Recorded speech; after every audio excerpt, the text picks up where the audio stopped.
Gabe, as you point out, the third shutdown of the second Trump administration, as this one drags on, the White House also remains on the defense when it comes to their handling of the Epstein files. What's the latest there? Yeah, Craig, over the weekend in a letter sent to Congress, Attorney General Pam Bondi said the Justice Department has released all of the millions of the Epstein files required by law. But some lawmakers are arguing that release is still insufficient and that there are still crucial files missing. The DOJ also provided a long list of more than 300 high-profile names mentioned in the files, but critics from both parties. It wasn't the shouting that did her in. It was the paperwork. In a hearing room built for theater but governed by law, the illusion collapsed under the weight of an inventory list. Pam Bondi walked in, insisting the Department of Justice had released everything related to Jeffrey Epstein. Every file, every record required under the Transparency Act. Case closed. Move on. And then a Republican prosecutor, someone who should have been her shield, stood up and read from documents her own department cataloged but never disclosed. The room didn't erupt. It tightened. You could feel the oxygen thin out. An 86-page prosecution memorandum from the Southern District of New York. A draft indictment prepared in Florida targeting Epstein co-conspirators. Internal DOJ email chains dissecting charging decisions. Not rumors, not speculation. Indexed, referenced in court filings, logged in DOJ inventories, real, and not released. This is not a paperwork dispute. This is a credibility detonation. For weeks, Bondi's defense has been absolute compliance. She told Congress the law was satisfied. She told the public transparency had been achieved. She framed critics as partisan opportunists. That was her fortress. Now we know the fortress had no foundation. The Republican lawmaker didn't accuse. He cited. He referenced case numbers. He pointed to prior litigation where these internal documents were explicitly mentioned. He demonstrated that the department knew these materials existed, categorized them, and still withheld them. That is not confusion. That is selection. And selection, when Congress has mandated full disclosure, is obstruction dressed up as discretion. Let's strip this down to the architecture of the law.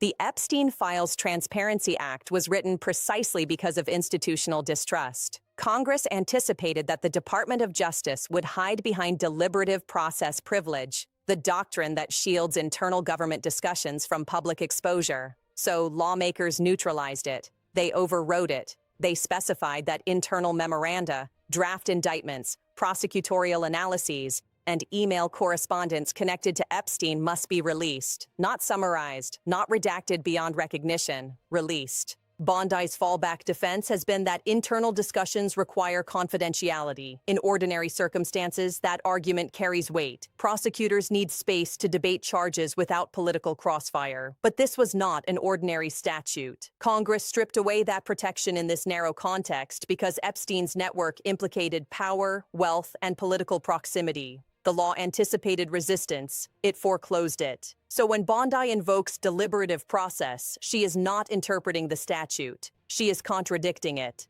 And here's the detail that makes this more than bureaucratic defiance. The missing documents are not peripheral. An 86-page prosecution memo from SDNY would map the evidence landscape. It would outline which individuals were scrutinized, which charges were contemplated, which evidentiary thresholds were met or fell short. It would expose the reasoning behind decisions to prosecute or not prosecute people orbiting Epstein. A draft indictment in Florida means prosecutors were prepared to present formal charges against named co-conspirators. Draft indictments are not theoretical exercises. They are roadmaps to a grand jury. If one was written and never filed, there is a story in that gap, a decision point, a pressure point, possibly a political point. Internal email chains would show the friction, who pushed forward, who pulled back, whether external forces leaned in, whether reputational concerns outweighed criminal exposure. That is the anatomy of power. Instead, the public received a list of roughly 340 names with no context, no designation of victim, witness, associate, or suspect. Just names floating in a vacuum. Transparency without substance, disclosure without illumination. That is not compliance. That is camouflage. The political ramifications are severe because this exposure did not come from a Democrat looking to score points against a Trump-aligned attorney general. It came from within her own coalition. A conservative prosecutor, trained in evidentiary precision, effectively testified that her claim of full disclosure was false. When your own flank breaks, you are not facing a partisan attack, you are facing collapse. This now escalates into constitutional terrain. Congress has oversight authority rooted in Article 1. That authority is not ornamental. It is the mechanism by which the legislative branch checks executive power. When Congress issues a lawful demand under a statute it passed, and the executive branch defies it, we enter the zone of constitutional friction. If Bondi knowingly misrepresented the scope of disclosure, that implicates false statements to Congress. If she continues withholding documents explicitly required by law, that constitutes obstruction of congressional oversight. If she asserts privileges Congress has expressly removed, she is testing the limits of executive defiance. That is how constitutional crises begin, not with tanks, but with memos. Contempt proceedings are no longer theoretical leverage. They are now anchored in demonstrable discrepancy. Lawmakers can point to specific documents cited in internal DOJ records and in prior court proceedings that were absent from the public release. This transforms the debate from compliance complexity to willful omission. Willfulness matters. It converts administrative delay into potential misconduct. And we cannot ignore the gravitational center here, Donald Trump. Bondi is not operating in a vacuum. She is the Attorney General in a political ecosystem defined by loyalty. The Epstein files are not just historical curiosities. They are potential detonators. They touch networks of wealth, influence, and proximity to power.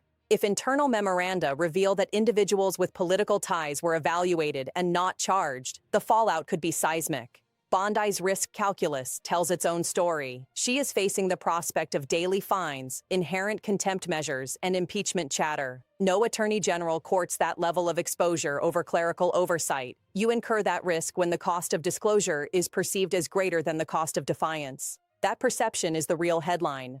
This is part of a broader authoritarian pattern. First, undermine institutional trust. Then, flood the public with partial information. Declare victory, dismiss critics as partisan, and when cornered, attack the legitimacy of the oversight itself. It is a strategy of exhaustion. Make the truth so fragmented that accountability becomes optional. We have seen this playbook before. Pressure inspectors general, discredit career prosecutors, redefine oversight as harassment. Each maneuver chips away at the guardrails that separate executive power from executive impunity. The Epstein files matter because they test whether the rule of law can penetrate networks of privilege. If internal DOJ documents explain why certain associates were not charged, and those explanations remain hidden in defiance of a statute, then the message is clear. Some circles remain insulated. That is the erosion. The climax here is not dramatic in tone, but devastating in implication. Bondi's singular defense, "We released everything," has been punctured by documentary evidence.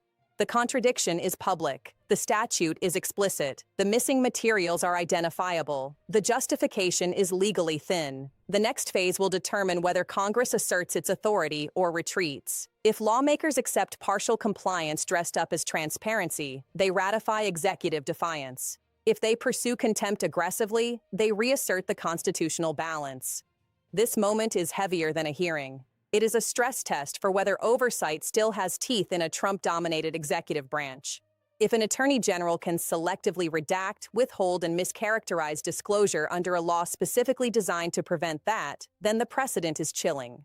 Because the next time may not involve Epstein. It may involve election interference, or executive pressure on prosecutors, or internal debates about deploying federal power against political opponents. Institutions do not implode in a single explosion. They corrode through tolerated violations. We are watching one in real time. If you want unfiltered analysis of where this confrontation is headed, if you want the connective tissue the polished Sunday shows won't touch, stay here. This fight over documents is not about paperwork. It is about whether the rule of law still binds the powerful, and that story is only beginning.